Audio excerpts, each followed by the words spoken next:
गणेशाय नमः। ओम श्री परमात्मने नमः। संक्षिप्त गरुड़ पुराण आचार कांड अध्याय 226 अष्टांग योग एवं एकाक्षर ब्रह्म का स्वरूप तथा प्रणव जप का महात्म्य। सूत जी ने कहा, हे द्विश्रेष्ठ, अब मैं समस्त अंगों सहित महायोग का वर्णन करूंगा। यह महायोग मनुष्यों को भोग और मोक्ष प्रदान करने का श्रेष्ठतम साधन है। भक्ति पूर्वक इस महायोग की विधि का पाठ करने मात्र से मनुष्य के सभी पापों का विनाश हो जाता है। इसे अब आप सुने। महामती भगवान दत्तात्रेय ने राजा अलर्क से कहा था कि हे राजन, ममता ही दुख का मूल है और ममता का परित्याग ही दुख से निवृत्ति का उपाय है। अहंकार अज्ञान रूपी महातरु का अंकुर है, ममता उसका तना है, घर और क्षेत्र आदि उसकी शाखाएं हैं, पत्नी उसका पल्लव है तथा धन धान्य महान पत्र हैं और पाप ही उसका अत्यंत दुर्गम मूल है। इस प्रकार पाप मूलक आपात रमणीय सुख शांति के लिए यह अज्ञान रूपी महातरु पैदा हुआ है। जो लोग ज्ञान रूपी कुल्हाड़ी से अज्ञान रूप महावृक्ष को काट गिराते हैं, वे ही परम ब्रह्म में लीन हो जाते हैं।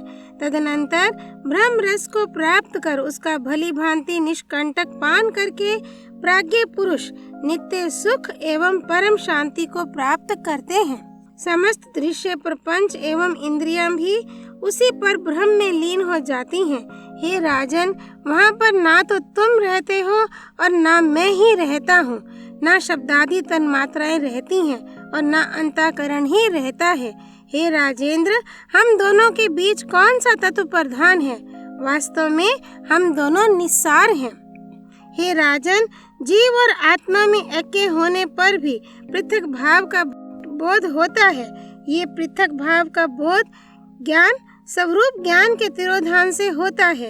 यद्यपि ज्ञान का तिरोधान योगी ब्रह्माभिन्न जीव में नहीं होना चाहिए, पर भेद बुद्धि एवं भेद बुद्धि मूलक समस्त प्रपंच सबके अनुभव में आ रहा है। अतः इसकी उत्पत्ति के लिए यह मानना पड़ता है कि ज्ञान का तिरोधान अनादि काल से चला आ रहा है। यह ज्ञान का तिरोधान अज्ञान मूलक है, इसीलिए अज्ञान को ज्ञान नाश की दशा कहा जाता है।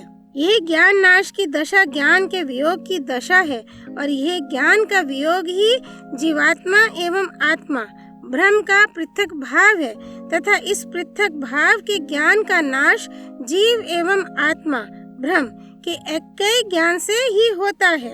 यह ऐक्य ज्ञान ऐक्य का प्रत्यक्षात्मक अनुभव ही मुक्ति है। अनैक्य का अनुभव तो प्राकृत गुणों माइक विस्तार के कारण होता है। प्राणी का जिसमें निवास होता है वह घर है, जिसके द्वारा उसके जीवन की रक्षा होती है वह भोज्य पदार्थ है। जो मुक्ति का हेतु है वह ज्ञान है और जो बंधन का हेतु है वह अज्ञान है। हे राजन, प्राणियों के पुण्य और पाप का विनाश उसके द्वारा किए जाने वाले सुख दुखात्मक भोगों से होता है और अवश्य करणीय जो कर्तव्य हैं उनको ना करने से पुण्य का क्षय हो जाता है। अहिंसा, सत्य, असत्य, ब्रह्मचर्य और अपरिग्रह ये 5 यम हैं। शौच 2 प्रकार का बताया गया है, बाह्य शौच और अंतः शौच। संतोष, तपस्या, शांति, नारायण का पूजन और इंद्रिय दमन ये योगी के साधन हैं। आसनों के पद्म आदि भेद हैं। शरीर के अंतर्गत प्रवाहित होने वाली वायु पर विजय प्राप्त करना प्राणायाम है। प्रत्येक प्राणायाम पूरक, कुंभक और रेचक के भेद से 3 प्रकार का होता है।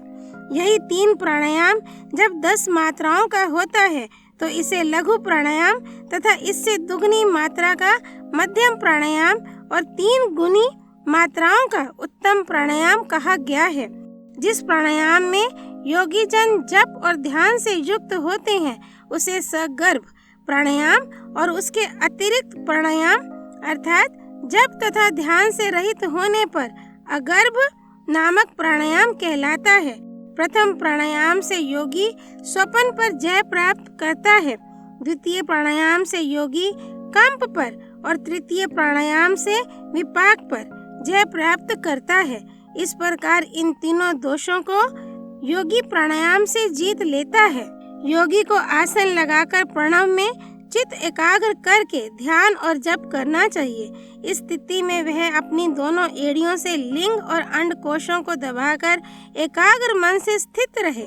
जो योग मार्ग से भली भांति परिचित है उसे अपनी रजोवृत्ति से तमोवृत्ति को तथा सत्ववृत्ति से रजोवृत्ति को निरुद्ध करके निश्चल भाव से प्रणव का जप करते हुए ध्यान करना चाहिए।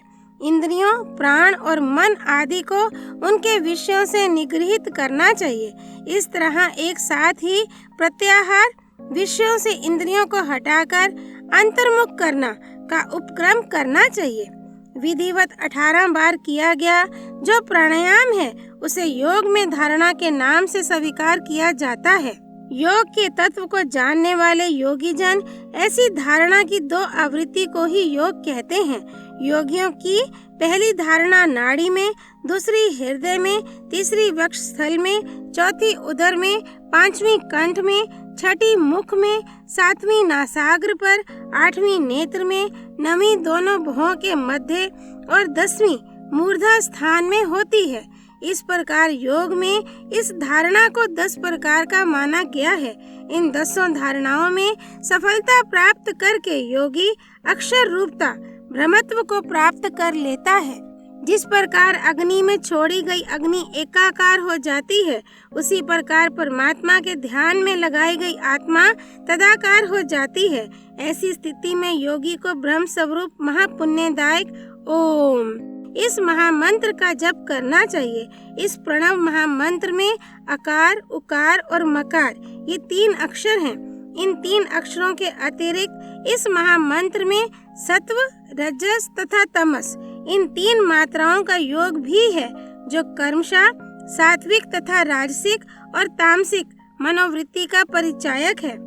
ओंकार में जो चतुर्थ आधे अर्ध मात्रा स्थित है वह निर्गुण है तथा केवल योगियों द्वारा ही जानने योग्य है। गांधार स्वर ग के आश्रित रहने वाली इस अर्ध मात्रा को गांधारी नाम से जानना चाहिए। ये अक्षर परम ब्रह्म ओंकार के नाम से योग मार्ग में स्वीकृत है। अतः इस महामंत्र का जप और ध्यान करते हुए अपनी मुक्ति के लिए इस प्रकार अपने में ब्रह्म भावना का निश्चय करना चाहिए। मैं स्थूल देह से रहित ज्योतिर्मय परम ब्रह्म हूँ। मैं जरा मरण से रहित ज्योतिर्मय परम ब्रह्म हूँ। मैं इस पृथ्वी के सभी मल्लों से रहित ज्योतिर्मय परम ब्रह्म हूँ। मैं वायु और आकाश से रहित ज्योतिर्मय परम ब्रह्म हूँ। मैं सूक्ष्म देह से रहित ज्योतिर्मय परम ब्रह्म हूँ। मैं समस्त स्थान या अस्थान से रहित ज्योतिर्मय परम ब्रह्म हूँ। मैं गंध तन मात्रा से रहित ज्योतिर्मय परम ब्रह्म हूँ। मैं श्रोत्रेंद्रिय और त्वचा नामक इंद्रिय से रहित ज्योतिर्मय परम ब्रह्म हूँ। मैं जीवा तथा घ्राणेंद्रिय से रहित ज्योतिर्मय परम ब्रह्म हूँ। मैं प्राण तथा अपान वायु से रहित ज्योतिर्मय परम ब्रह्म हूँ। मैं व्यान और उदान वायु से रहित ज्योतिर्मय परम ब्रह्म हूँ। मैं अज्ञान से रहित ज्योतिर्मय परम ब्रह्म हूँ। मैं शरीर, इंद्रिय, मन, बुद्धि, प्राण और अहंकार से रहित तुरीयावस्था में विद्यमान परम पद स्वरूप ज्योतिर्मय परम ब्रह्म हूँ।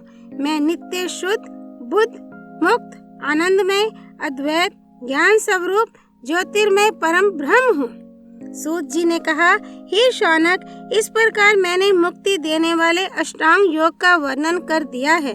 जो लोग माया पाश से आबद्ध हैं वे सभी नित्य नैमित्तिक ही कार्य करते हैं और उसी में अंत तक लगे रहते हैं। इस कारण उन्हें परमात्मा का ऐक्य प्राप्त नहीं होता। वे पुनः इस संसार में जन्म लेते हैं। जो अज्ञान से मोहित हैं वे ज्ञान योग प्राप्त करके अज्ञान से मुक्त हो जाते हैं। उसके बाद वह जीवन मुक्त योगी ना कभी मरता है, ना दुखी होता है, ना रोगी होता है और ना संसार के किसी बंधन से आबद्ध होता है। ना वह पापों से युक्त होता है, ना तो उसे नरक यातना का ही दुख भोगना पड़ता है और ना वह गर्भवास में दुखी ही होता है। वह स्वयं अव्यय नारायण स्वरूप हो जाता है। इस प्रकार की अनन्य भक्ति से वह योगी भोग और मोक्ष प्रदान करने वाले भगवान नारायण को प्राप्त कर लेता है। ध्यान, पूजा, जप, स्तोत्र, व्रत, यज्ञ और दान के नियमों का पालन करने से मनुष्य के चित्त की शुद्धि होती है। चित्त शुद्धि से ज्ञान प्राप्त होता है। प्रणव आदि मंत्रों का जप करके द्विजों ने मुक्ति प्राप्त की है। इंद्र ने भी इंद्रासन प्राप्त किया। श्रेष्ठ गंधर्वों और अप्सराओं ने उच्च पद प्राप्त किया। देवताओं ने देवत्व और मुनियों ने मुनित्व प्राप्त किया। गंधर्वों ने गंधर्वत्व तथा राजाओं ने राजत्व को प्राप्त किया। अध्याय 226 संपूर्ण। त्वमेव माता च पिता त्वमेव, त्वमेव बन्धुश्च सखा त्वमेव, त्वमेव विद्या द्रविणं त्वमेव, त्वमेव सर्वं मम देव देव। श्री विष्णु नारायण भगवान की जय। भगवान रुद्र की जय। गरुड़ पुराण की जय। श्री हरि अर्पणमस्तु।